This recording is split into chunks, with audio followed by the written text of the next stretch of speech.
Hi everyone, welcome back to Shine Classes. First of all good evening. कैसे हैं आप सब? होपफुली सभी बहुत अच्छे हैं। ये डीलेट फर्स्ट सेमेस्टर की क्लास है जो यहाँ पर हो रही है। 2016 का साइंस का पेपर मैं यहाँ पर सॉल्व करवाने वाली हूँ। ध्यान से देखिएगा, पेपर 25 नंबर का है।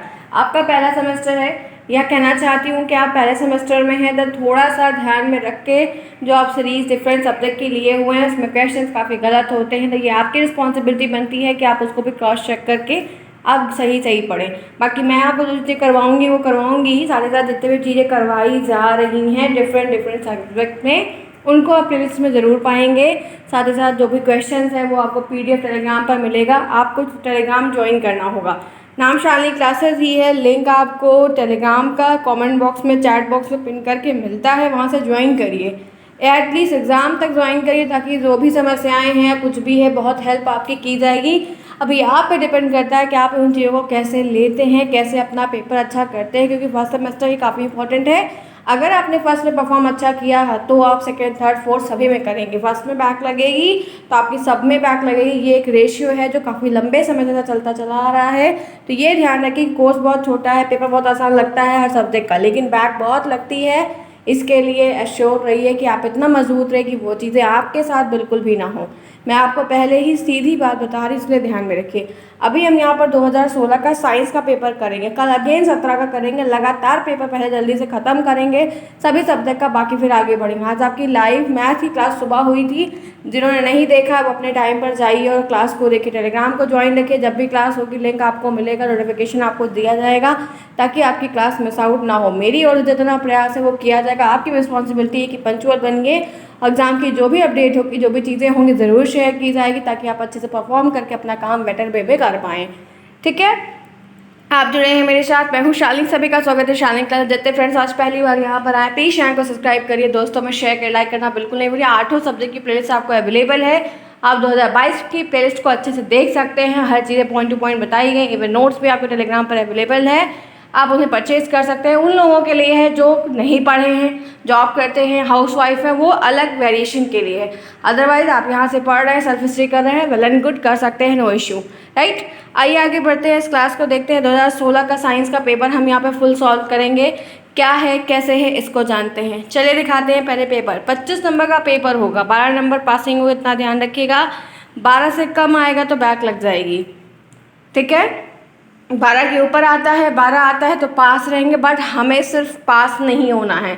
हम नंबर अच्छा गेन करने के लिए, 90% अचीव करने के लिए सारे सब्जेक्ट को उतना ही इंपॉर्टेंस देंगे जितना हमें देना चाहिए। ये 25 नंबर का पेपर है, 1 घंटे का टाइम ड्यूरेशन है, 2016 का पेपर है। सारे पेपर के क्वेश्चंस तो नहीं रिपीट होते, हाँ ये है कि रिपीट भी होते हैं। अब क्या है, कैसे है, आइए देखते हैं। क्वेश्चन नंबर 1 स्क्रीन पर है, मैं जूम आउट कर रही हूँ, सभी को बहुत ही क्लियरली दिखाई दे रहा होगा। क्वेश्चंस को करिए। क्वेश्चन नंबर 1, निम्नलिखित में से उभयचर प्रणाली है। 5 बहुविकल्पी प्रश्न आएंगे, सिर्फ 5, बाकी सभी शेष लिखने को आएंगे। तो आपको हर तरीके से खुद को प्रिपेयर करना है कि आप अपना बेस्ट परफॉर्म करें। बताइए क्या होगा। पहले में खरगोश होगा, चूहा होगा, कछुआ होगा, गाय होगा। उभयचर प्राणी किसको कहते हैं? जल्दी से चैट बॉक्स में सभी के सभी लोग लिखिए कि उभयचर जो प्राणी है, जंतु हैं, वो किसे कहते हैं, कौन होता है। आप उससे क्या समझते हैं, कौन सा है यहाँ पे राइट आंसर मुझे बता सकते हैं। तो यहाँ पर ध्यान रखिएगा, सिर्फ एक ऑप्शन आपका सिंगल वन सही है, वो है सी ऑप्शन, कछुआ। उभयचर जंतु या प्राणी वो होते हैं जो पानी के साथ साथ जमीन पर भी रह लेते हैं, सर्वाइव कर लेते हैं, ठीक है। पानी के साथ साथ ज़मीन पर भी वो सर्वाइव प्रॉपरली कर लेते हैं। तो ये आपका पहला हो गया। इसी के साथ दूसरा बढ़ते हैं। निम्नलिखित में से कौन सा मछली का अनुकूलन अंग नहीं है? अनुकूलन का मतलब क्या होता है? अडाप्टेशन, यानी कि खुद को एनवायरनमेंट के अकॉर्डिंग ढालना, खुद को अकॉर्डिंग एनवायरनमेंट टू एडजस्ट करना। फिर अपनी जनरेशन में वो चीज़ ट्रांसफ़र हो जाती है और जनरेशन भी उसी तरीके से वहाँ पे रहना स्टार्ट कर देती है, या कह सकते हैं कि कंफर्टेबल हो जाती है रहने के लिए। तो यहाँ पर है कि अनुकूलन का अंग नहीं। धारा रेखित शरीर उसकी मदद नहीं करता, पंख उसकी मदद नहीं करते, गलफड़े उसकी मदद नहीं करते, कि फेफड़े उसकी मदद नहीं करते। ऐसा कौन सा एक चीज़ ऐसा दिया है ऑप्शन है जो इसका अंग नहीं है, वहाँ पर उसको अनुकूलन करने के लिए, एडाप्टेशन को एक्वायर करने के लिए। Which option is best according to all of you? क्या सही है बताइए, क्या सही है ये मैं जानना चाहती हूँ, बता सकते हैं। सिर्फ एक आंसर है, एक single one answer, little bit बहुत स्मॉल सा, वो है फेफड़ा। लंग्स जो है वो इनको हेल्प अनुकूलन में नहीं करते हैं क्योंकि ये गलफड़े से सांस लेते हैं, राइट। तो ये क्वेश्चन भी आता है कि मछलियाँ सांस किससे लेती हैं। तो यहाँ पर एक क्वेश्चन में दो चीज़ें मिल गई, ध्यान रखिएगा। आगे बढ़िए। निम्नलिखित में से यौगिक है, कौन यौगिक है? केमिस्ट्री भी आएगी, फिजिक्स भी आएगी, इवन बायो भी आएगा, सब मिक्स आएगा, ऑल टोटल। ऐसा नहीं है कि कोई एक सेक्शन आएगा। और क्वेश्चन इस तरीके से अब जोरदार तरीके से होंगे, एग्ज़ाम जैसी भी अपडेट जो भी होगी बताएंगे, कोई दिक्कत नहीं है। वक्त जितना मिल रहा है पढ़िए, ऑप्शन नहीं है आपके पास तो पढ़िए। जल, सोना, पीतल, चांदी, इनमें से चार ऑप्शन है, कौन यौगिक है? कौन यौगिक है बताइए? निम्नलिखित में से यौगिक है, कौन सा है? एक सिंगल है, वो है जल, H2O, H2O, हाइड्रोजन के दो मॉलिक्यूल और ऑक्सीजन का एक मॉलिक्यूल मिला के पानी बना रहे हैं जल। तो जल क्या है? यहाँ पर एक कंपाउंड है। आगे बढ़ते हैं, नेक्स्ट। निम्नलिखित में से कौन सी विधि घुलनशील पदार्थों को द्रव्य से पृथक करती है? ऐसी कौन सा प्रोसेस होता है जो घुलनशील ठोस पदार्थ होते हैं उनको लिक्विड बना दे, लिक्विड से अलग कर देती है? ठीक है, जैसे नमक है तो पानी से अलग हो जाए, चीनी है तो पानी से अलग हो जाए। निथारना, वाष्पीकरण, तलछटीकरण और छानना विधियाँ पूछी जाती हैं, ध्यान रखिएगा। विधियाँ जो ये दिख रही हैं ना, ये कई बार पूछी गई हैं और कई सेक्शन में पूछी गई, यानी ये कह सकते हैं कि मोस्ट रिपीटेबल क्वेश्चन है। ये रिपीट बहुत टाइम हुआ है, तो इसको थोड़ा सा ध्यान रखिए, सीखिए कि ये है क्या एग्जैक्टली, इसमें आपसे क्या पूछा जा रहा है, आप क्या कह रहे हैं। तो ये वाष्पीकरण, अब कभी कभी ये होता है ना कि वाष्पीकरण क्या होता है, वाष्पीकरण विधि का उदाहरण बताइए, तो ऐसे भी चेंज करके रिवर्सिबल तरीके से आपसे चीज़ें पूछी जा सकती है, तो थोड़ा सा ध्यान रखिएगा। हम आगे बढ़ते हैं, इसी के साथ देखते हैं क्वेश्चन नंबर 5 आपके सामने यहाँ पर क्या दिया है। किसी वस्तु के तल के क्षेत्रफल का मात्रक क्या होता है? घन मीटर, मीटर, वर्ग मीटर और किलोमीटर। कोई वस्तु है, कोई भी है, हर वस्तु का जो तल होता है उसका क्षेत्रफल होता है, बिल्कुल होता है। कहिए हाँ मैम, बिल्कुल होता है, ऑफकोर्स होता है। तो उसका जो मात्रक होता है वो क्या मैंने कहा है, फिजिक्स में जो यूनिट्स हैं उनके मात्रक ज़रूर आएंगे। अगर आप कहिए तो हम एक दिन मात्रक की क्लास करते हैं और उसमें सब कुछ करवा देते हैं। आई थिंक आपके लिए काफ़ी हेल्पफुल हो जाएगा। बता सकते हैं राइट आंसर क्या होगा? 5th में वर्ग metre, metre metre metre into metre square is equal to वर्ग मीटर। आगे बढ़िए, 5 आउट ऑफ 5 किसे मिला? क्या प्रिपरेशन है आपकी? 5 आउट ऑफ 5 मिला? एनीवन? होपफुली सभी को मिला होगा, इजी है, नो डाउट।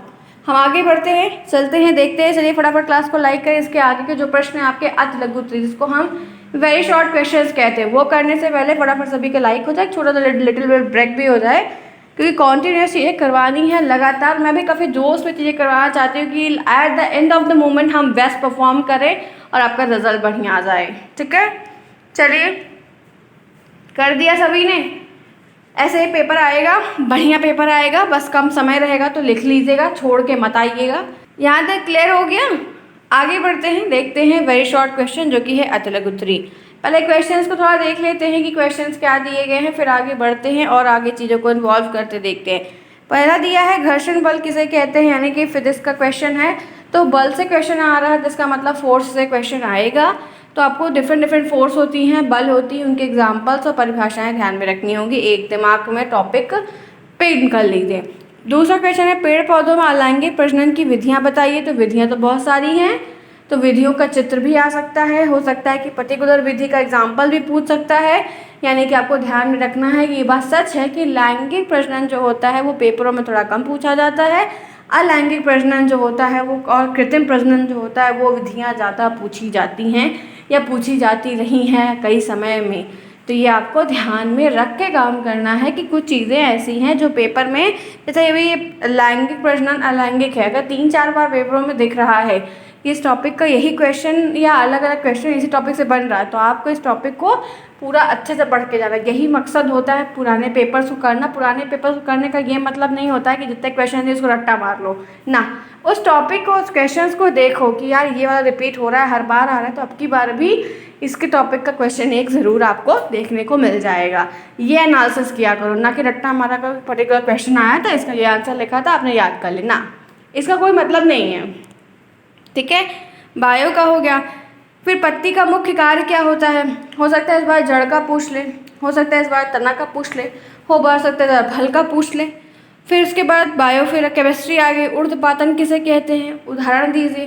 कभी कभी ऊर्ध्वपातन के उदाहरण को एमसीक्यू में पूछ लेता है। तो क्वेश्चन जो है वो अपने तरीके से घुमा फिरा के उन्हीं टॉपिक से आएंगे जो पेपरों में दिख रहे हैं। फिर है घूमते हुए लट्टू में किस प्रकार की गति होती है?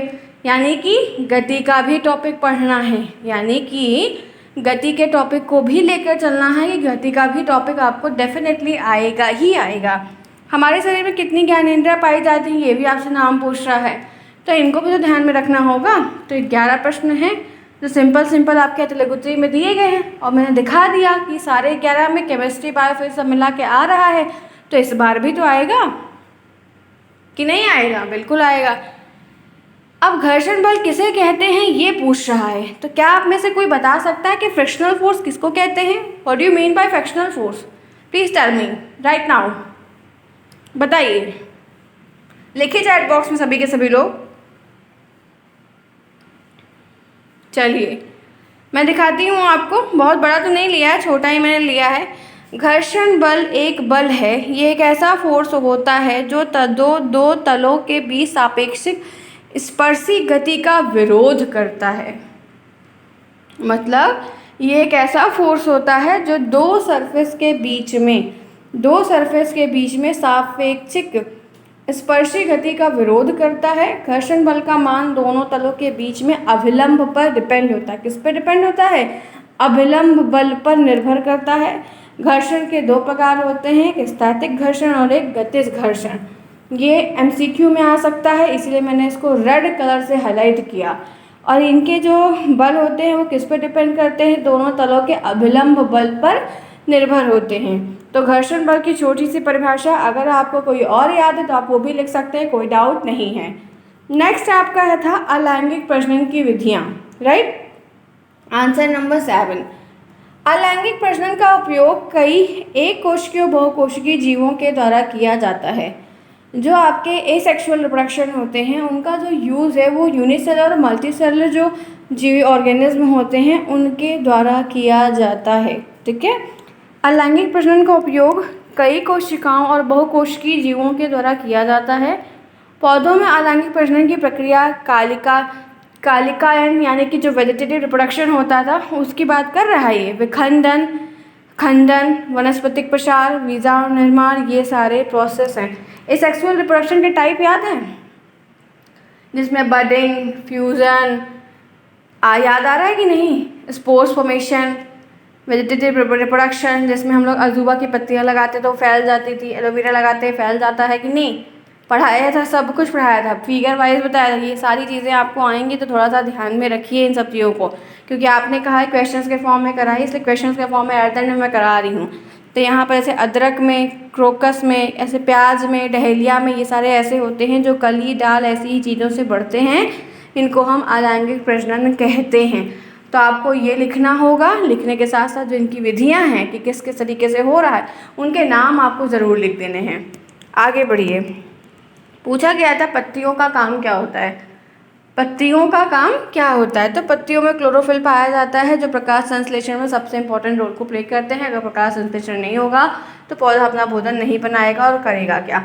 तो ये ध्यान रखना है कि पत्तियों में क्लोरोफिल पाया जाता है। जो क्लोरोफिल होता है वो पत्तियों में, लीव्स में पाया जाता है। एक, पत्तियां प्रकाश संश्लेषण और श्वसन के लिए विभिन्न गैसों का आदान प्रदान, जो पत्तियां होती हैं वो प्रकाश संश्लेषण, फोटोसिंथेसिस के लिए, रेस्पिरेशन के लिए डिफरेंट गैस का आदान प्रदान करती हैं, यानी कि गैसेस का एक्सचेंज होता है। ठीक है, क्या होता है? गैसेस का एक्सचेंज होता है। पत्तियों में कहते हैं कि ट्रांसपिरेशन की प्रक्रिया होते को नियंत्रित करते हैं और कलिकाओं की सुरक्षा करते हैं। जो स्टोमेटा रात में खुलता है, खराब पानी बाहर निकलता है, ये सारा प्रोसेस भी तो होता है कि नहीं होता है? तो वाष्पोत्सर्जन की क्रियाएं भी होती हैं। तो पत्तियां जो होती हैं ये काफ़ी हेल्पफुल होती हैं पेड़ की ग्रोथ के लिए। आगे बढ़िए। नेक्स्ट क्वेश्चन आपसे पूछा गया था कि ऊर्ध्वपातन क्या होता है? उधर ऊर्ध्वपातन को मतलब इंग्लिश में सब्लिमेशन कहते हैं। लिखा हुआ है ऊर्ध्वपातन एक ऐसा प्रक्रिया है, एक ऐसा प्रोसेस है जिसमें कोई ठोस द्रव्य में बदले बिना, कोई ठोस है वो पानी के रूप में बदलने बिना ही वेपर भाप के फॉर्म में बदल जाता है, वो आपका ऊर्ध्वपातन होता है। जैसे एग्जाम्पल लोगे तो कपूर और नेप्थलीन में देखा जाता है। यह प्रक्रिया बर्फ बिना पानी बने सीधे जो है जलवाष्प में बदल जाती है, वो आपकी ऊर्ध्वपातन होती है। कपूर देखो सफ़ेद सफ़ेद मिलता है, लेके आते हैं जलाते हैं, पानी में के रूप में नहीं लग वो भाप बन के उड़ जाता होता है कि नहीं होता है जब हम लोग आरती करते हैं। आई बात समझ में? नेक्स्ट है, आपसे पूछा गया था कि घूमते हुए लट्टू में गति कैसी होती है। तो घूमता हुआ लट्टू जो होता है वो घूर्णी गति का उदाहरण होता है, क्योंकि वो अपने केंद्र से गुजरने वाली दूरी पर घूमता है, एक्सिस पे राउंड एंड राउंड करता है। ठीक, 10 क्वेश्चन हो गए। आपसे ज्ञानेंद्रिय पूछा गया था, तो 5 होती हैं, आँख, कान, नाक, जीभ, त्वचा। यही होती है कि नहीं होती? आँख होती, नाक होती, कान होती, जीभ होती, त्वचा होती है। आपके पास भी यही 5 है, मेरे पास भी यही 5 है। ठीक है, समझ में आई बात? अति लघु उत्तरी सॉल्व हुआ? कोई डाउट? अगर कोई डाउट है तो कमेंट बॉक्स एक रास्ता है, आप पूछ सकते हैं। अब बात कर लेते हैं आपके बड़े प्रश्नों की। देखिए क्या है, कह रहा है मरुस्थलीय पौधों की पत्तियां नुकीली क्यों हो जाती हैं, इन पौधों की मुख्य विशेषताएं क्या है। मरुस्थल में पानी कम होता है, और मरुस्थल में इसीलिए ना कैक्टस का और जो मांसाल होता है प्लांट गूदा वाला होता है, जिसमें अंदर जल भरा होता है, वो ज़्यादा पाए जाते हैं। क्योंकि वो नुकीले इसलिए हो जाते हैं, एक तो जानवर ना खाए, दूसरा पत्तियों से पानी बहुत जल्दी निकल जाता है, वहाँ पानी की कमी होती। तो कांटे के रूप में वो चेंज होने का मतलब है खुद को पानी निकलने से रोकना, ताकि वो अंदर से जीवित दिखें। ठीक है, एक बात 13 एक बर्तन की धारिता 12 लीटर है, तो धारिता घन सेंटीमीटर और घन मीटर में। ये बहुत अच्छा क्वेश्चन, बहुत छोटा सा है। कमेंट बॉक्स में ज़रा आंसर बताइएगा, देखते हैं आप लोग की तैयारी क्या चल रही है आखिर। नेक्स्ट है बिनना और फटकना, पृथक्करण की विधियाँ बता। अब बिनना क्या होता है, चावल हम लोग बिनते हैं कि नहीं, दाल बिनते हैं, चावल कंकड़ निकालते हैं। फटकना मतलब पछोड़ना होता है। तो ये सारे प्रोसेस है जो हम लोग घर में मेनली करते हैं, सभी करते हैं, मैंने भी किया, ऐसा नहीं कि नहीं किया है। तो ये सारी चीज़ें आपके साइंस में पूछी गई हैं, आराम से लिखना है, एक एक लाइन लिखनी है, इससे ज़्यादा आपको 2 लाइन मैक्सिमम लिख दीजिए, बाकी लिखने की जरूरत नहीं, उदाहरण दे दीजिएगा, उदाहरण पता है आपको इन सब चीज़ों का। नेक्स्ट क्या है, बीजों की संरचना का चित्र, जो अक्सर बीज को संरचना का चित्र वो वाला आता है ना, मक्के वाला, वो बनाना होगा। ठीक है, कैसे छोटा या चने का बना देना, मैं फिगर दिखा दूंगी, मैं फिगर आपको मक्के का भी और चने का भी दिखा दूंगी, तो वैसे कर लेना। फिर आपका गुरुत्व बल और पेशी बल यानी कि ग्रेविटेशनल फोर्स और मस्कुलर फोर्स क्या होती है। बहुत ईजी है फ्रेंड्स, ये सब समझ में आ रही है बातें, बहुत आसान। अगर नहीं तैयारी है तो अभी भी वक्त है, लगाइए, लिखिए परिभाषा, ऐसे पेपर सामने रखिए और बंद करके लिखने का प्रयास करिए, तभी आएगा। अब बीजों का प्रकीर्णन कैसे होता है, किन किन विधियों के थ्रू होता है, बहुत आसान है। आर्टिफिशियल जो आपने पढ़ा, जो क्या कहते हैं आपने प्रकीर्णन वगैरह, काफ़ी कुछ पॉलिनेशन से भी प्रश्न आते हैं, ये भी थोड़ा ध्यान रखिएगा फ्रेंड्स, काफ़ी क्वेश्चन आते हैं उस टॉपिक से। पुष्प कितने भाग होते हैं, फूल का जो भाग था, यानी कि कुल मिला के बायो देखो 2016-17 के जो पेपर 17 दिखाऊंगी, तो बायो सेक्शन थोड़ा ज़्यादा आ रहा था। तो इन सब चीज़ों को थोड़ा ध्यान में रखिए कि क्या चीज़ें हैं, कैसी हैं, कैसे क्या करना होगा, तो काफ़ी आसान हो जाएगा, चीज़ें समझ में भी आएंगी। तो मैंने ये सब आपको बता दिया है। अब देखते हैं मैंने क्या क्या आंसर लिया है। देखिए, आपका वो वाला पूछा गया था ना कि क्यों होती है मरुस्थल वाली, तो पादप कम पानी में अवस्थित भी जीवन यापन करते, पानी कम होता है वहाँ पे मरुस्थल एरिया में, लेकिन तभी वो अपनी लाइफ साइकिल को बिताते हैं, और ये पादप अन्य पादपों की तुलना में कम पानी में ग्रोथ करने में सक्षम होते हैं, और ये अपनी रक्षा के लिए उसको कांटे के रूप में पत्तियों को चेंज कर देते हैं। फिर ये देखिए, आपको जो बीज वाला पूछा गया था, मैंने पूरा एक छोटा सा चित्र ये भी लिया हुआ है, देखिए स्क्रीनशॉट ले लीजिए, सभी लोग ले लीजिए, तो आपको हेल्प करेगा बनाने में। ऐसे ही बनाइएगा छोटा सा, और जो है नामकरण कर दीजिएगा, तो अच्छा रहेगा। एक मैंने शायद और लिया होगा, नहीं लिया है, बाकी जो चित्र का है वो करवा देंगे। फोर्स वगैरह के क्वेश्चन हम थोड़ा डीपली खुद से करवा देंगे, और जो पेपर में आए हैं वो भी, और जो और से अलग है वो भी, ताकि आपकी प्रिपरेशन थोड़ी अच्छी हो जाए। बात समझ में आई? छोटा पेपर था, मेरा टारगेट पेपर को पूरा दिखाना था कि सीरीज़ में नहीं होगा। तो इन्हें देखिए भाई कैसे क्वेश्चंस आए हैं शुरुआत के समय, फिर उसके बेसिस पे तैयारी करिए, जो नहीं पढ़ा है पढ़िए, रिवीजन करिए, सोल्यूशन लीजिए, दिक्कत है तो कमेंट बॉक्स में पूछिए। मिलते हैं फिर नेक्स्ट में, नया पेपर सॉल्व करेंगे, नई चीज़ें। तब तक ले take care, keep smiling, bye bye.